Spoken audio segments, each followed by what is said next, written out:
Good evening, and thanks for joining tonight's TI Technology webinar hosted by Texas Instruments, where tonight we're going to get you ready for the start of this coming school year with your TI-Nspire technology. My name is Mike Houston, and I'm the moderator for this event. I teach algebra and calculus near Pittsburgh, where I use TI technology to make tough-to-teach, tough-to-learn concepts accessible to all my students. Tonight, we're really lucky to be joined tonight by Diane Broberg. Unfortunately, Katie had some weather issues and doesn't have power, and there's only some other issues with her home at this point. So we hope Katie's okay. But we are lucky to have Diane with us tonight. Diane's been teaching high school math for over 25 years and has served on writing teams for Texas Instruments and taught many summer workshops. Making math come alive for teachers and students keeps her creative. Outside of math, Diane and I are both avid runners.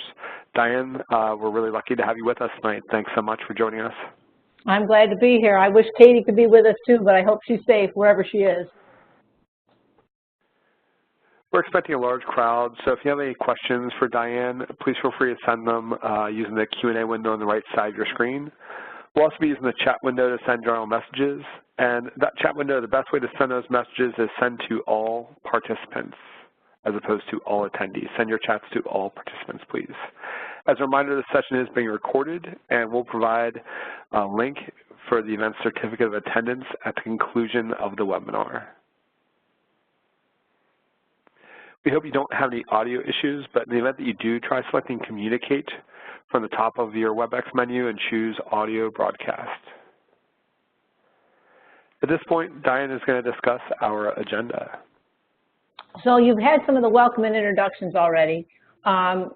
We are going to spend a little bit of time tonight talking about graphing, realizing graphing is a really important part of what we do in most classrooms. And so we're going to talk about sliders. We're going to do a little bit part of the graphing menus that do relations and sequences. We have a rich task called the swimmer problem. We're going to investigate and talk about a variety of ways we could solve it. We're going to add in some conversations about formative assessment, and if we have time, we'll add some additional graphing, or if there are things you have questions on that you're not sure about, we'll try to answer those at the end if we have time. Thanks, Diane. And also, Diane, if you wouldn't mind discussing those couple expected outcomes. Well, some of them I kind of said that we're going to investigate graphing, we're going to look at sequences, we're going to look at functions, and we're going to look at some relations, because I think they're kind of cool to graph. We're going to try to look at some multiple representatives. We're going to look at a problem both graphically, we're going to look at numerically, and analytically, and see how it kind of all ties together when we teach math. And then we're going to have a few conversations about how do we look at formative assessment and what does that mean for us as we head back to school and try to be effective teachers in the classroom. Diane, thanks so much. You have control, so feel free to share your screen. Okay, so let's see here. So as I said, we're going to try to start tonight. We're going to talk a little bit about sliders and how we can use sliders to investigate functions and how they can kind of help us and help students, I guess, investigate math a little bit more effectively. So it's going to be hard to keep up with me at times, but the good part about this is recorded. So if you have trouble keeping up or aren't sure what I've done, you can always go back and play it through one more time and see if you can keep it up. So what we're going to do is we're going to start by, if you hit menu, we are going to create a graph.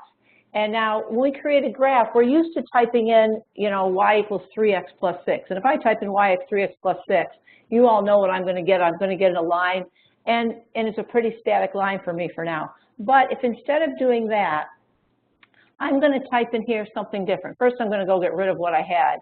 And I'm going to type in a line, and I'm going to make it y equals m.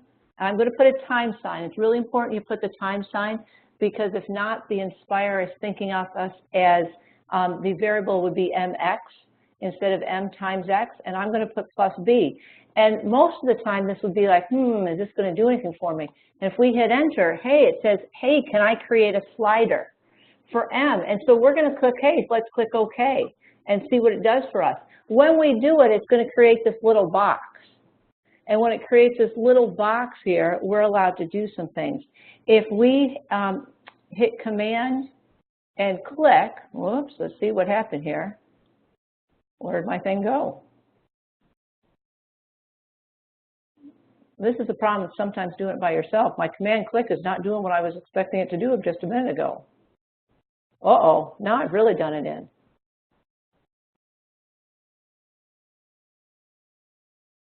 Okay, let me try one more time here.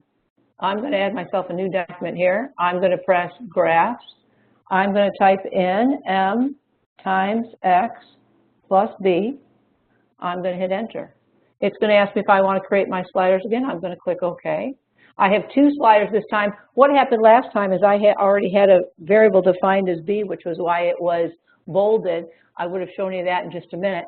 So we have this slider here. Now watch, if I just take it and move it back and forth, well, if I click off of one and just take it and move back and forth, notice what happens is my values go from m being 0 to m being 1 to m being 2 to 3. And notice as it does this, the slider will change. Now sometimes I'd like to change the properties of my slider. And so if I come over here, I hit Control and click. Now it wants to do it for me. And I hit Settings. It allows me to do some things. First, it allows me to define what my variable is. Right now, my value's at 2. I can change my minimum, my maximum. Let's say I'd like my slope to actually go from -10 to +10. I can do that. And I can change my step size. I can enter a value if I'd like it to be a whole number. I sometimes get frustrated with that because I think at times students always have whole numbers. So I'm going to make it 0.5. I'm okay that my style is horizontal. Now I could, if I want it, make my slider be a vertical slider, and sometimes that's important for me. But I'm going to keep it horizontal for now. Notice that on the side I still have a bar, which means there's more things down there.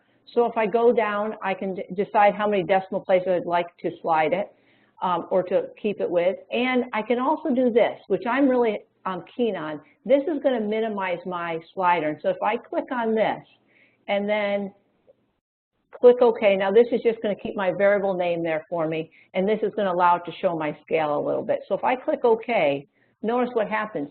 My slider is now small, and when I click on it, I'm going to use the right and the left arrows, my graph moves, and my slope changes. So I guess my big question is, what does this do for teaching math? Does it allow students to investigate without us saying to them, hey, when we change m, the slope changes? Does it allow them to begin to figure out what the differences are? What happens when slope goes from being a positive number to being a negative number? Now, at the same time, okay, students may also decide, okay, we've investigated m a little bit. We can also investigate b the same way. If I'd like to change my slider, I can do the same thing. If I hit Control and click and do my settings, I can do the same type of thing as I'd like it here, just so we have a different option. I'll make this one vertical for us. I will let it do an automatic step size, which in this case will probably make it 1. I will minimize it again. And now students can do two things.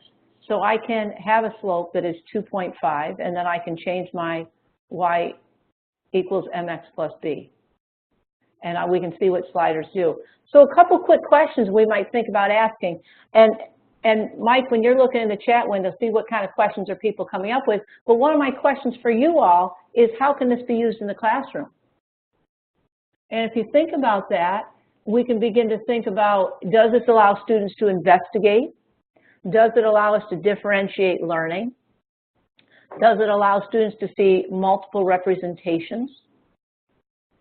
And probably most importantly, how does this impact our concept of formative assessment? Does it allow us to see where students are and what they are able to do at different times?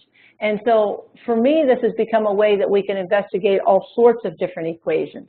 So we like y equals mx plus b, but I think it's kind of interesting to see another one. So I'm going to add a not so typical one for us. So I'm going to hit Control and I'm going to add a page. I'm going to do a graph. And we often investigate parabolas. And sometimes we do them as y equals ax squared plus bx plus c, and we try to see what the graphs look like. But I'm going to try to do it this way. I want to do it based on the roots. And if I type these in, again, it's really important that you put your time sign in. And if you notice, I have one root that's x1, I got a second root that's x2, and I got this little variable a that sits out front. And if I hit enter, what do you expect it to be? We expect to be able to create 3 sliders again. And if we create 3 sliders, I'm going to do it quite quickly here. I'm going to actually let them stay as they are because we don't need to learn how to minimize them one more time. But if we just look at their effects, I'm going to leave A where it is, but I'm going to play with B and C. And so, or in this case, it's x1 and x2. And so again, how can this be effective? Could this be effective with having students first know what the roots are and then figuring out the equation? Could they, in another window, by putting it right over top of it, come up with the equation and use it to help with the concept of FOIL? I think there's a variety of ways it can be used. It can also be used when we're modeling functions. If we know what the roots are, students can then investigate what they have and put it together to make it into a function. And so one of the goals in using sliders in my classroom is to allow students to investigate. It's so that the education in the classroom becomes more student-centered and less Diane-centered. And so students are investigating, I'm asking questions, or they are sharing ideas amongst students. And so from my standpoint, it has allowed me to take my teaching to the next level so that it's no longer a teacher-centered classroom, but instead it becomes a student-centered classroom. Are there questions you see, Mike? No, no questions yet, but just a couple of good comments. Okay. Long Lee said, you know, we would probably maybe add in what if M and B are both positive or negative, and you can start doing like the what if scenarios there. And then Stephanie shared that from a science perspective, that she would encourage to only change one slider at a time until you determine what changes that one slider makes. Yeah, I agree completely with both those statements. It's kind of some interesting concepts you can work with when you're doing, if you're doing with the y equals mx plus b. You can ask questions like, what values of m will make what values of m and b would make the equation so that it's only in quadrants 1 and 3? Or is it possible to make it so it's only in quadrants 1 and 2? Or find a value of m and b that the point 4.7 would be on the graph. And all of a sudden the questions can be less routine questions and questions that allow students to have to think in a different way. And so it allows our questioning techniques to get better, which allows students to then to do more thinking instead of more memorizing. And I think that's an important part of what we need to do with math. Okay, so now let's take a minute. Let's look at a second part of graphing. I'm going to add another page, and I'm going to go to graphs one more time. We're going to do a lot of graphing today because that's some of the things that I think can tie a variety of things together for us. This time, though, if we hit menu, and if we go to graph entry, look at there are these 8 different things. So much we get stuck on this concept of function, and we forget there's all these other things that we can graph. So I want to start by graphing a couple relations. I got really into this because I realized that there's so many things that we can do when we actually graph relations. And so many things we could potentially teach students or have them investigate that, again, makes math pretty rich in terms of the discussion that can take place. So the first one I'm going to graph 3x plus, and I'm going to graph y squared. And I want it to equal 7. And so, this is a relation that we don't often see. So if I take a minute and I graph it, all of a sudden it's fascinating to students because all of a sudden they're not used to seeing things that aren't functions. And they're used to seeing everything that, passes the vertical line test. And we spend a lot of time talking about functions, but not a lot of time talking about things that aren't functions. And so then it's interesting to look at what can we do and what can we not do. So if I click menu and go to a thing that most of us are pretty familiar with, analyze graph. And so I have this menu and nothing's grayed out, so it looks like I should be able to do it. So I start and say, okay, hey, let's see. What happens if I try to find the 0? Well, notice what it asks me. It says, what graph are you using? And it doesn't work. And even though I know that there's something over here called a 0, that menu is not effective for us. So, okay, let's see what else we can do. So I'll escape out of that, and I'll go back to analyze graph and say, okay, what happens if I want to find a minimum? Well, is there a minimum? Again, it asks me that same question if there's a graph. And we're going to find with this relationship here that there's not a whole lot of things that our menu can help us with, but watch what happens for a minute. Let's add a second graph to this. And I'm going to add the graph. We'll just do a line in here. Even though it is a line, it is still a relation. And so let's put that line in there. Well, that wasn't a very good choice, was it? Let's put it over here, though. So now we have a line and we have a relation. We have two relations that happen to intersect. Now notice that it changed it to y equals, even though I typed it in as x plus y is equal to, I gave it as a 6. So now if I hit menu, and if I hit analyze graph, and if I hit zeros, let's see what it'll do. Well, it asks me what's graph. Now notice, this one highlights. So if I highlight this one, it will let me do this. Notice the blue one will never highlight. But the red one will. It will allow me to find the 0 for that one, but it will not allow me to find the 0 for this one. If I ask it to find the 0, it's going to ask me my lower bound. Some of us are used to that, so I do a left and I do a right bound, and it'll give me my 0 with what I expect it to be. So let's see what else it can do. It can, if I hit analyze graph, a maximum min, they don't make sense in terms of what we're doing, but let's talk about intersection. Now this is new, and this is kind of cool for me, and it kind of makes me excited. I kind of like it. Now look at the question. It says first corner. I was used to when I graphed functions, it would always ask me which two graphs did I want, which I could choose, and then it would ask me to find a lower and an upper bound, but this time it tells me to find a corner.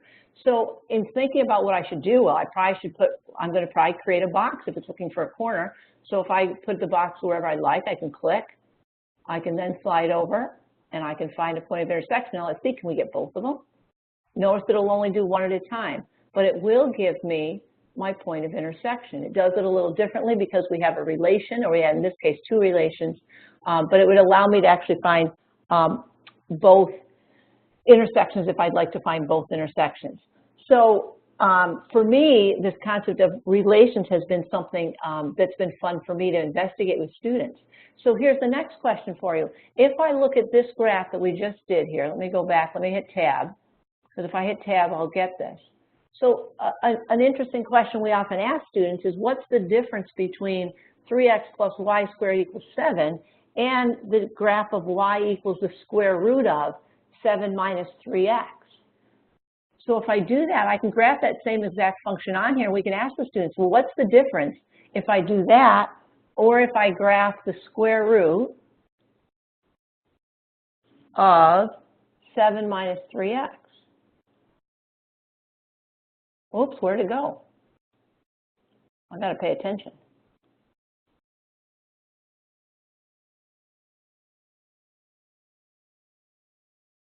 And all of a sudden, students can begin to see, well, are they the same graph? Not completely. You know, what happens if we do the positive and negative part of it? Will we get the full graph? Yes, we will. But I think it's an interesting concept for students to realize that the two graphs are not 100% identical. And they do share the exact same domain, but they don't share the same range. But they can look at the things in two different perspectives. Another way I like to use the relations graph, so I'm going to add another page here for us.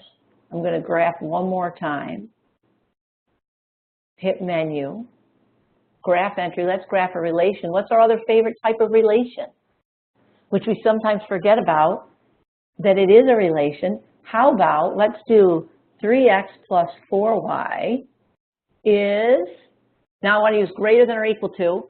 If I come over here and hit control and the equal sign, I can get all of my inequalities. So I'm going to go for greater than or equal to, oh, let's see, I think I'm in the mood for 5 today. And I'm going to hit enter. And notice I now have another relation. It's very similar, you know, how I think it's an interesting question to ask students is, how is the relationship of y equals, or 3x plus y squared equals 7, how is that relation similar to this relation here? Why are they both relations? You know, what makes one thing a relation and the other thing not a relation? Or are they all relations? It's a bigger question that we can share with students and we can have students have input into. And let's look and see, let's take a minute to see what happens when I hit analyze graph. If I hit 0, will it work? Notice it asked me for a lower bound and an upper bound. So it's going to give me a 0 for when it happens to be equal. If we analyze graph, will allow us to do a minimum or a maximum. It does ask me if I have a minimum and a maximum. Now what happens when I'm doing this? It gave me an answer. What is it giving me? Is that a question for students? You know, I couldn't get a minimum if I don't always get a minimum that's going to give me 2 points. Why do I have a minimum here that has an X and a Y coordinate? It's an interesting question. It's a question that allows students to think more mathematically in terms of what does it mean to be a minimum. In this case, we have a minimum at the point 0.566, and the minimum happens to be 0.825. So it allows us to look at specific ones. For those of you who teach Algebra 1 or Algebra 2 and use some of these, we can put a second one on here. If we hit Tab, we can put a second inequality on with the other one, and let's see, what should I do this time? Let's do a negative 2x plus 3y is, what should we do this time? Less than? Let's put a 1. And we can also notice we have an intersection. Let's see what it does. Will it work? Analyze graph. What's it going to give me for an intersection? Ooh, look, it gives me the lower bound, it gives me the upper bound. And what does it give me for an intersection? It gives me that specific point. Hey, look how well I did that. That was by chance, all of you, that those 2 points happen to line up as they should. So how can this affect our teaching? What can it do? What questions can we ask? I think those are important things to reflect on. It's an interesting idea to think about, you know, how does this affect my classroom? Do you notice the difference in the 2 lines? I think that's kind of cool too. This is a dotted line versus we have a solid line. And all of a sudden, we can begin by graphing these twos, and we can ask students to say, hey, why did this line come out to be dotted? Why did this line come out to be solid? Can we have students investigate versus us telling them about test points? Can they investigate what a test point would mean? Hey, what does it mean if is the point 0, 0 on the graph? Is the point 0, 0 not on the graph? And it allows students to investigate things versus us telling them things. And I think that's an important part of how the Nspire can change and what's kind of like our next step with taking and with working with the Nspire. How are we doing, Mike? Are there questions or comments? No questions I can see that need to be answered, but lots of great comments. The one comment that I just want to address, since you gave me the chance, is that someone said that their high school students seem to be intimidated by the Nspire, and so they kind of default to using their phone or computer calculators. And I see a lot of that. I also teach in the high school. And if all you're doing is kind of just your 4 functions, then I would probably expect a lot of your students to default to whatever's comfortable for them for those 4 functions. But the Nspire obviously has a lot more capability than that. So how I sort of break students from that habit of using their calculators, or I'm sorry, their phones, things like that, is we use the Nspire a lot for things that their phone or the computer's calculator can't do. And so that becomes an easy thing for them to decide, well, which one do I want to pick up? Well, I want to do this kind of thing, so I'm going to be using the Nspire. Yeah, I've kind of done the same thing with my classroom. And one thing that motivates my students at times, I teach more of the upper grades that are thinking about taking SATs and ACTs, and none of them can use their phone on either of those 2 standardized tests. And so I have continued to work with students in terms of building their skills on the Nspire so that they can use it as a resource when they're taking the ACT or taking the SAT, that it's a calculator that they know and they know quite well. We often have the discussions that they get to the point that they're better on the Nspire sometimes than I am, and I probably use it a little bit more than they do, but they spend so much time finding buttons, and they're like, hey, Mrs. Broberg, have you seen this? Have you tried this? And it's interesting when we get going with it, how many things that they are willing to explore and they're willing to do, and that they like to find and show me other ways they can do it. And I think a lot of them have found it to be a really, really successful tool. You know, I think we're all intimidated a little bit the first time we see technology. You know, I'm intimidated sometimes when I see things that I haven't done before. But as we build comfort and as we try things, I think it becomes a pretty successful and a pretty useful tool for doing an awful lot of stuff. And students these days are quite good with technology. I'm always impressed. Okay, so let's see. I went back to my slide, my PowerPoint. Let's see. Oh, hey, let's talk this for just a minute. So one of our the things we want to continue to do is this concept of how do you connect mathematics. I think one of the things that the Nspire does really, really well for us, it allows us to connect the graphical form to the algebraic form, to tables, and to, you know, verbal descriptions. When we're talking these relations, when we're talking about inequalities, a lot of them do have very concrete things that can come with them. I've been doing a lot reading back in terms of some of the things that are being tested now on the new SATs. And one of those things is taking verbal descriptions and putting them into an algebraic form and vice versa, and then looking at those things graphically. And when we begin to connect mathematics and connect the different parts of mathematics, not only are we helping students connect the dots, we're also helping different types of learners. And so we have students in our classroom. I have students in my classroom. Some are very good spatially. Some are visual learners. Some do much better, you know, numerically. And others understand the algebraic representation strongly. And so when we can put the different types of math together and allow students to make those connections, it makes them stronger mathematicians. But it also brings students in that may struggle with the algebra, but they understand the graphing, or they might struggle with the visual representation, but man, that table of values makes so much sense that all of a sudden the light bulb comes on with them.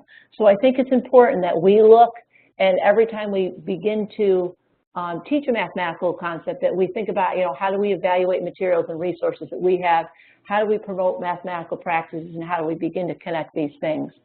A really good resource for all of us is this NCTAM Principles to Actions. It gives a variety of guiding principles. If you have time, you know, and you want some extra reading because you need some more reading to do, this is a good book to check out. You know, it doesn't have to be a sit down and solid read, but there's some really good ideas that help us as math teachers figure out how to put what we're doing and what we'd like to be doing into practice. So I highly recommend it. Okay, I think we did a little bit of exploring graph types. I get behind my two different things as I'm doing both my computer or doing the calculator and the PowerPoint. But let's take a little sidetrack for a minute and think about this concept of what is a rich task. I think there's two different types of tasks we ask kids to do in a classroom. And sometimes I ask students to do something that is ridiculously mundane. You know, let's solve the equation 3x plus 2 equals 7. And we do it, and let's do those 40, let's do it again and again and again. And it's a skill I think students do need to understand, but it's not a ridiculously rich skill. It leads for one type of learning, one type of thinking, and one type of moving forward. But if we can find other tasks that require students to think conceptually, and that help students begin to make those connections, make the connections between a table and a numerical and a graphical and an analytical representation, all of a sudden we've gotten students to do a little bit more thinking and a little bit more problem solving. And if we can come up with rich tasks for our students, all of a sudden we'll be amazed at some of the mathematics that students can put together, and that becomes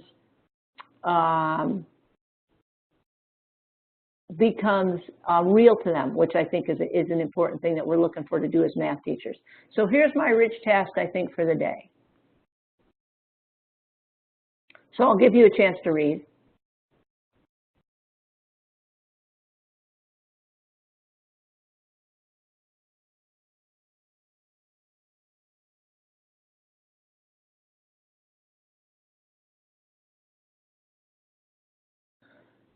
So if this is your problem and you're given this in class to do, how would you start it?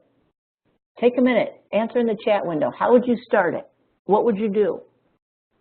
What would be your immediate method of solution? or your immediate way you would start, I probably should say. So Diane, Christina was really quick with a responsive draw a picture, and then Mel also agreed, so picture with all the info, have students draw a diagram.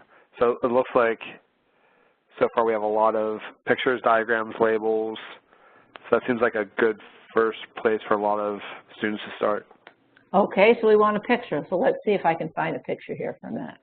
Oops, I gotta get my computer back. Here we go, here's my Nspire. So you wanted a picture. Oh, how's that? There's a picture. So we got a picture. Now what are we going to do with that picture? What would be your, how would you guide your students? Thanks, I appreciate the artwork comment. So we have this picture. Do any of you think about, hey, do I start with a guess? You know, if I look at this now, notice I got a little dot here. Well, this is kind of nice. I can move it. So would you think about and say, hey, let's take a guess and see where the answer is? What if you said to every student in the classroom, you take a guess, put your dot somewhere. So if we know this whole thing is 150, okay, you know, everyone take a guess where they think the lifeguard should jump in. Would that be a way to start the problem? Would it be an unusual way to start the problem? I got a second thought. What if we asked students to, if we gave each student a number to start with? What if we said, okay, student A, you're going to start at 10 meters. Student B, you're going to start at 20 meters. C, you're going to start at 30 meters. And we have 5 different students or 15 different students, or depending on how big your class is, everybody gets a different number. And then we take a guess and see what the answer is. Is that a way we typically start problems, or do we typically start problems and say to students, okay, what's the analytical response? And I think that it's kind of odd for us as math teachers, it's automatic to go into an analytical response, but it's not always true for students. So let's look at it for a minute. So I have this is a document that's created by the Nspire, or created with the Nspire. It's not by the Nspire at all. It's created. It's a document that you could create. It's not a difficult one to do it. It is, but it's also one that is created for you that we will share with you at the end of the webinar. Now watch what happens this time. If I now have created up top that I have the distances. And then students can see it. It doesn't have my water in here anymore. But we can figure out where the lifeguard should jump in. Okay, so what might we have them do there? If we're going to think about this, instead of doing it numerically, which I do think is a really good place to start, and which I would have students start with, I would have students take a guess of where they think the lifeguard should, where the lifeguard should go into the water. I would have them make a guess and see what they come up with. And I would have students as a group have a conversation about, you know, why did you choose 20? Why did you choose 30? What answer did you choose and why? I'd also see who happened to get the fastest time to get out to the swimmer. So here's another, here now is our analytical approach to it. We have the land distance divided by 8 because we need to find the total time. Total time, let's see, what is it? Distance equals rate times time. So time has to equal distance divided by rate. So the first fraction here gives us our time on land. The second one here is going to give our time in the water. And if I move this, I can see my time's changing. Well, my time's getting longer. Well, that's not very successful. I would like to get to the swimmer faster. So let's see what happens. Oh, I got 47. Oh, so somewhere, 48, oh, it went back up. So it looks to me somewhere in here, I might have the correct answer. So what's happened in the background that you didn't know about was on my next page. What was happening is as I moved my cursor along the bottom, the calculator was capturing three things. It was calculating the land distance, it was calculating the water distance, and it was calculating the total time. And so what am I interested in doing? Our goal is to try to figure out when do we minimize the time. So one way to do it is to look at this table. Well, the table's not in order because I scrolled it up and down. So if we look in terms of what I did, well, I can see an 18.4 and 18.3, but I kept going back and forth. So I might be interested in actually graphing this. So if I turn my page, I have a graph. And what it did is it took the table of values from here, and what did it graph? Along the bottom, it graphed the land. That was my independent variable, and my dependent variable was the total time. And so it looks to me like there's a graph, and right about here somewhere, I am going to get a minimum. So what do we then want students to potentially do? We've created, look at the different models we've started with. We have drawn a picture. We talked about having students take a guess. We have created a table of values, which is a numerical description. Here, I'll add a few more values for us just so we can see it. We had students, we have created numerical values. We now have created a graph. What do we want to do with that? Ooh, this graph here was what kind of window is that? That, if we look at the window, it looks to me like this is a graphing window. This is a scatter plot, but there's a second scatter plot we could also get. The second scatter plot comes from data and statistics. So I could, if I wanted to, add down here, I could add my land. And over here, I could put to my total time. And I see a different scatter plot. So all of a sudden, we've got students who are beginning to hopefully make some connections, hopefully see the relationship between the numerical, the analytical, and the graphical.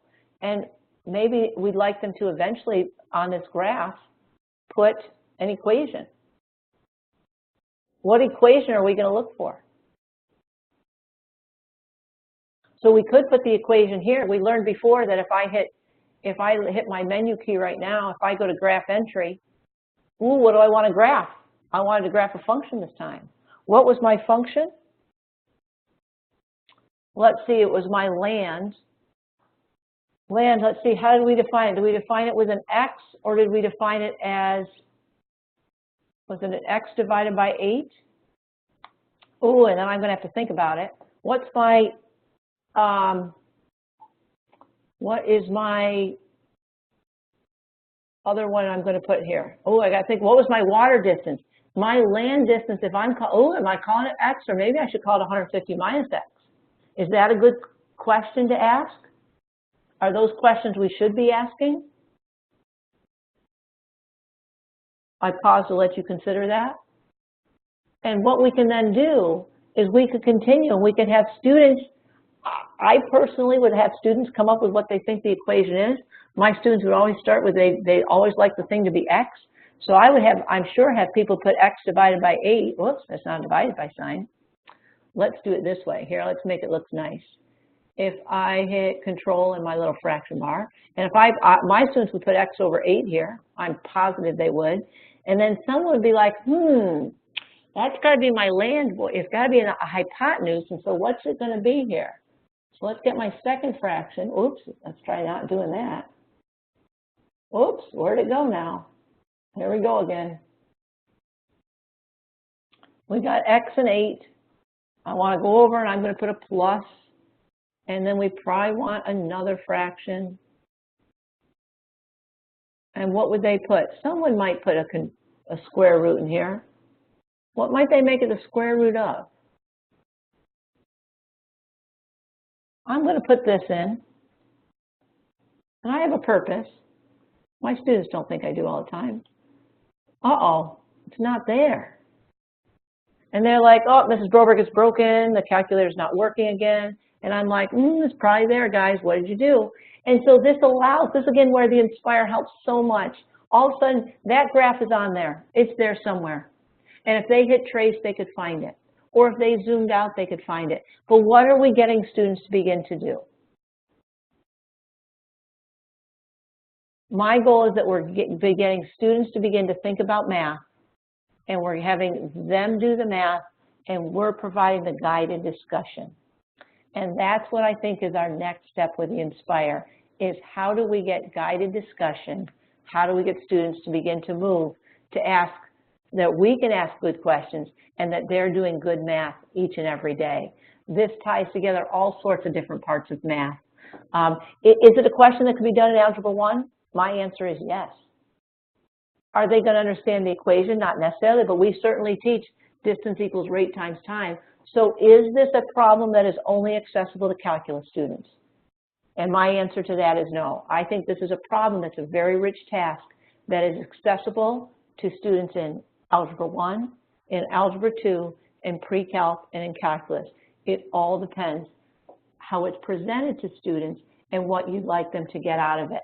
So there are often questions that I do teach AP Calculus, and when I teach AP Calculus, it is a question that this is a fairly routine question for calculus, but it's not a fairly routine question for Algebra 1. But students at different levels can get a tremendous amount of math, out of a rich question. Okay, Mike, what do you think? Are there questions out there? Good comments for us? Yeah, really good comments. I'm glad that you mentioned the AP Calc that you just did, because I was actually thinking the same thing, especially as an AP Calc teacher myself.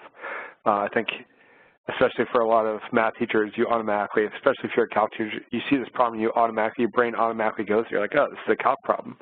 And, you know, it certainly is and can be, but especially using technology, I think that technology can help students that maybe aren't in calculus explore this problem and still, like you said, learn a lot of math throughout it. I had an interesting experience in one of my classes. So I had a mentor who was really good, and he had oodles of these problems. And I was getting ready to teach AB Calculus, but I hadn't done any of them. So then he gave me all these problems, and I decided to try them with my algebra. I think it was Algebra 2 at that time. I did all of the calculus questions. There were all these optimization problems, and I did them with my Algebra 2 class. And then their fascination, the next year when they got to class, and I did the exact, or it was a couple of years probably, because if they're in Algebra 2, it was a couple of years later, and they realized, they're like, Mrs. Broberg, we've seen this question before. And my answer was yes, is you have seen this question before, because I took the exact same questions that were these optimization questions in calculus, and I took them down to a level that every single student in Algebra 2 could actually do them. And we did them graphically. We always created models. You know, there's that famous box problem that you take a flat sheet of paper and you cut the corners out of the paper so that you fold it up to make a box. I did that question every year, and I still do that question, and I have students actually cut it out, and they do it with paper first. And so we began to build these questions as dynamic models in concrete ways, and then allow the mathematics. And so the rich mathematics we could get out of it, that it no longer, they don't have to be calculus problems, that they're problems that are accessible to lots of different ages and ability levels. And that's the cool thing for kids, is to realize, hey, this is a calculus problem, and they're an Algebra 1 student. It's like this, they walk out with this inflated, like, hey, I'm really good, and that's cool to see. Okay, can we try one other thing with graphing? Are there questions about this? Diane, I haven't seen any questions so far. Okay, so let me, I was going to do this earlier, and it got away from me. I'm going to add a new document. There was one other part of graphing that I wanted to show you all. Because the other part of graphing that I have taken to and kind of think is really cool, but it's not always intuitive for me to how to do it, is if, whoops, go back to graph entry one more time, and the other thing I want to show you is sequences. And I want to show you a sequence here. So this looks like, oh man, what is this? And so the first thing to realize is it's a recursive definition. This is the sequence mode, and we all teach sequences, and sequences are coming more and more part of our curriculums. And I think the reason that is being is because with discrete math, with some of the stuff with computer science, that sequences are something that we happen to be teaching more. They're used more on the SATs and the ACTs. So again, they're a topic that I think is accessible. They're probably accessible as low as like 5th and 6th grade. If we teach them in a way that allows students to think about them. and to look at them concretely. So here is how we graph using the Nspire and sequences. So first of all, notice I have use of 1 of n. Okay, so I'm going to define this recursively, so I need to have u sub 1, and then in parentheses, this is not multiplied, but this is like a little subscript. It can't put the subscript in, but it did n minus 1. Okay, and then it tells me, hey, I need an initial term. Well, so we need to put an initial term in here. We'll put in the term, let's see, we got to do something with it. Let's make it, last night when I did it, I just made the same thing. We'll make it plus 2. And then our initial term, we will make 3. And then we'll hit enter. And there we have a couple terms. Well, students always say to me, there's Mrs. Brover, there's only 2 terms. I'm like, probably not. So then they have to think about, okay, how can we get so we can see more? So one way, I'm going to show you 2 ways real quickly. Most of you know this way. If you go to menu and you go to window, you can change your window settings. But I want to show you something different that some of you may not know. If you double click, and you can do this on your handheld or do it on the computer screen, if you double click, notice it becomes a text box. So if I then type a number in here, I'm going to type the number 20, and then I'm going to hit tab. I'm not going to hit enter, but I'm going to hit tab. And if I hit tab, notice it goes to my right-hand side. So maybe I want more than that terms. Maybe I want the first 15 terms. And if I again hit tab, now it goes down to the bottom. And I really don't need it to be negative, but I really don't like to lose my x-axis. So I'm going to put -1 in here. I'm again going to hit tab. And then notice I can realize, and maybe my students realize there's not going to be terms that are negative. So, but I also don't want to lose my y-axis, so I'm going to put -1 here also. And I'm going to hit enter. And so all of a sudden there is a window. There's a different way to get a window. If I don't like where my label is, I can pick it up and grab it, and I can move it. So now notice a couple things. What do you notice? Like, what's the first thing that stands out to you? I can hear you all saying it. You're like, oh, look, there's 1 green dot, and the rest are blue dots. Well, why is that? Well, this is my initial term, and look isn't that cool when you trace on it? It tells me it's my initial term. That's so exciting to me. And then here's my sequence after that. So can I move my initial term? Oh, look at that. Isn't that cool? You can move your initial term. It can move, but look, it doesn't go left or right. It will only go up or down. So all of a sudden, what have students just discovered? I'm hoping they discovered that no matter what my initial term is, every single term after it is dependent on the first term, which I think is kind of cool. So then I was like, okay, well, what else can this sequence thing do? Well, let's try another one. What's our favorite sequence? I can hear you all yelling it right now. You're like, oh, the Fibonacci sequence. We all love the Fibonacci sequence. Well, how is the Fibonacci sequence defined? Well, it's defined as taking, so we're going to take our second one. The 2 in there means it's my second one, just like F1 is my first function, F2 is my second. And remember what it does is it becomes n minus 1, and then we add our second term, we take n minus 2. So we do this, and we're like, oh, okay, that looks good. And my initial term, well, my initial term is 1, and then I hit enter, and I get, uh-oh, too few initial terms, so I've got to think. I really like it that it tells me that, because all of a sudden it tells students, and so they got to figure out, what have I done wrong? Well, how many terms did I need to start with? Well, if I have an n minus 1 and n minus 2, I actually need 2 terms to start with. So we know with the Fibonacci sequence, the first term is 1, and the second term is 1. And now if we hit enter, look what we get. We get the Fibonacci sequence. Notice I like the colors again. The first 2 are green, and the rest of them are red to match the color of our label. Now, different way to move your screen if you'd like to. If I just grab a hand, I can also just drag my screen down because I'd like to be able to see over here. And there's my screen one more time. Kind of cool if I decide I want to trace on it. If I go to menu and to trace, and I hit graph trace, what happens if I keep going? Oh, look at that. I really like 2 things. One, I like it tells me that there's my n is 7. So that continues to emphasize that I'm on the 7th term. I think that's a concept that students have a really hard time with, is remembering what does that little subscript mean. Well, hey, it tells me here, n is 7. Here's n is 8. It also listed it as an ordered pair for students to realize when we're graphing it. So as I come and go, it will change my window also as I look at it. If I'd like to, I can't do it with this one. I could do it with the one before. I was going to overlay a function on it. We all know one of the things we often want students to do is connect the concept of a sequence to a function.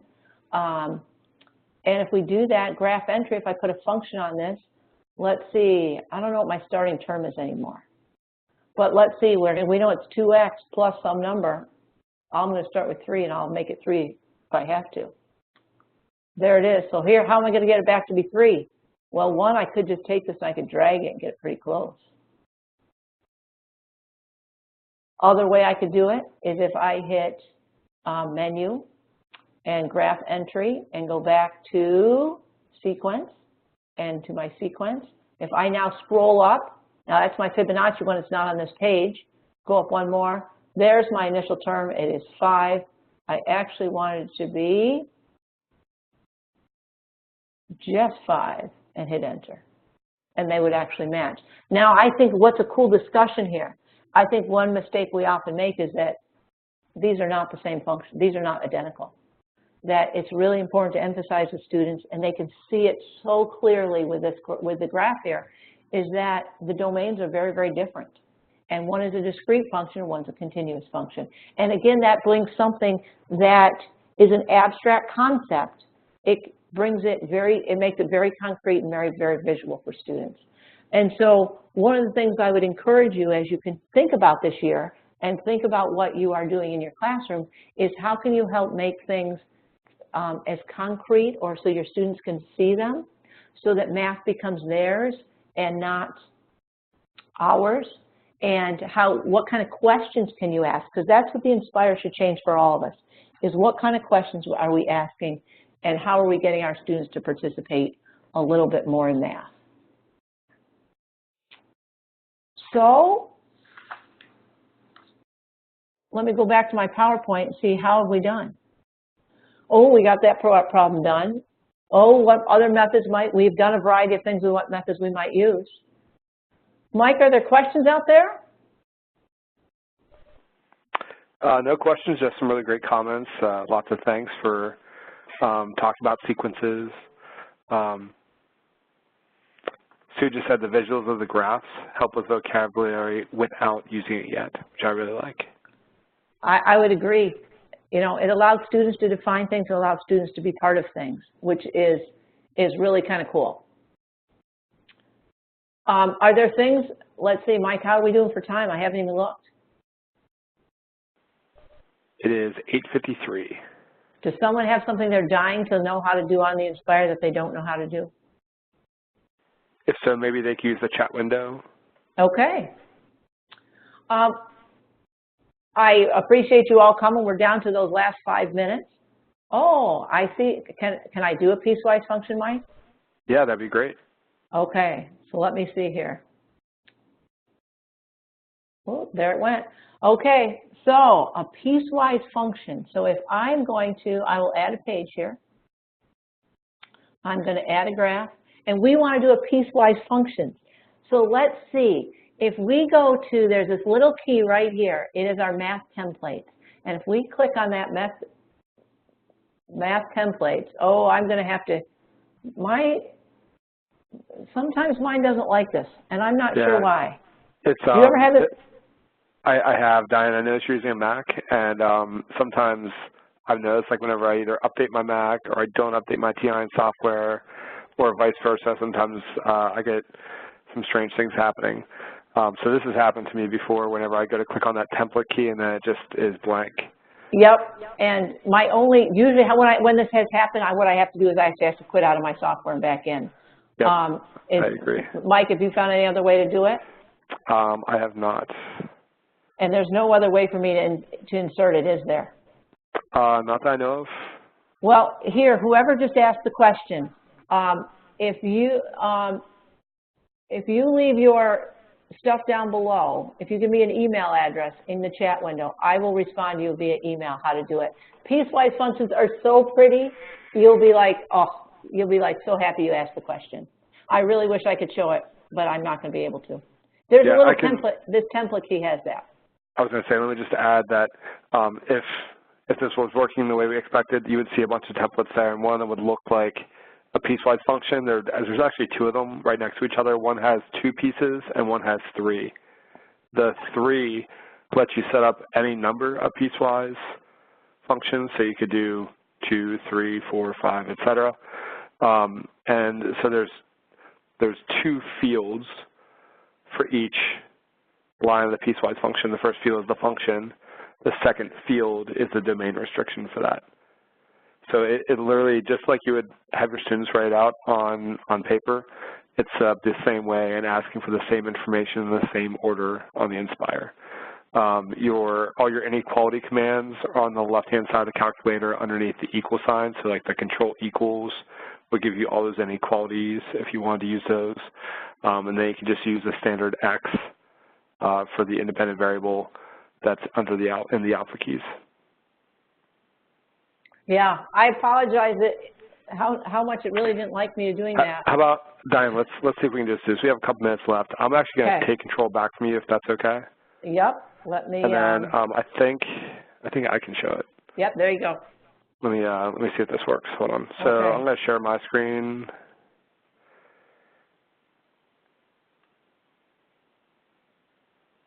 And so I'm going to add a graph. And cross your fingers. I'm going to hit that template key to the right of the 9. Okay. Same issue. Sorry. Okay, mine's restarting. We'll see if it comes back. It doesn't do this that often. I have been able to do this multiple times in class, but Mike and I have both seen this error happen. So let me try one more, see if mine comes back. Mike, you willing to give it back to me? Sure. Okay, give it back. We'll try this one more time. Okay. And then, Diane, just don't forget to share your screen. Yep. Here we go. Here's the key. This one will do 2. This one next to it will do 3. I got them both by hitting the key to the right of the 9. So if I click on this right now, it inserts it. It looks like it might be a piecewise function. So let's do 2x plus 3. And this is the condition that goes with it. So I would like x to be, my inequalities are with the equal sign. I'd like it to be greater than 4. It's going to be a little high. Let's make it greater than 1. And then I'll make this be x squared. And we will make it when x is less than or equal to 1. And we hit enter, and look at that. Isn't that beautiful? So piecewise functions work very, very nicely. And you can do a whole variety of things. You can do 3 pieces with it. You can do 4 or 5 pieces with it. I use it to do a variety of different things. I use it with absolute value because I use it prior to absolute value as a way to define absolute value. And just to bring things full circle, you can insert a slider into a piecewise function. Yes, you can. And that is pretty slick whenever you're trying to talk about, as a calculus teacher, continuity, things like that. So don't forget about using sliders even within those templates as well. Yep, and that's pretty cool if you want to talk about discontinuity and differentiability. It allows students to figure out the difference between those 2 things or how those 2 things are connected. All right, Diane, I think if you don't mind giving me back control. Oh, yep, got to do that. Oh, it's coming. Perfect. Thank you. Did I give it to you? Not yet. I'll take it. It's okay. We're running a little bit short on time. Yeah, it thinks it's going back. It's back to you. Thanks.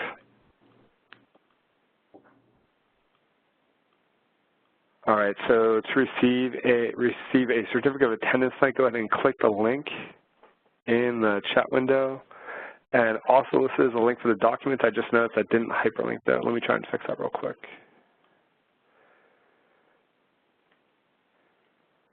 So what we what we've given you is you have the ability to get that swimmer TNS file.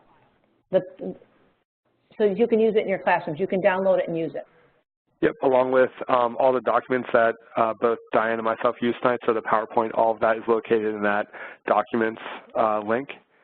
And if for some reason the links aren't working for you tonight, hang tight. You'll automatically get a follow-up email in a couple days, and that follow-up email will be a link to the recording. So like Diane said at the beginning, if maybe the pacing was a little bit too fast, you can go back with the recording with your handheld and really go along at your own pace. There's also a link to the documents and a link to the certificate as well. So if you're watching this on demand, go ahead and copy that link down to your favorite browser to receive your certificate. So Diane, thanks so much for everything you shared tonight. I'm looking forward to going back to school with my TI-Nspire. I had a great night, and I hope you all did too. Thanks again, everyone, for joining us. We hope to see you back online real soon. Have a great night. Good night.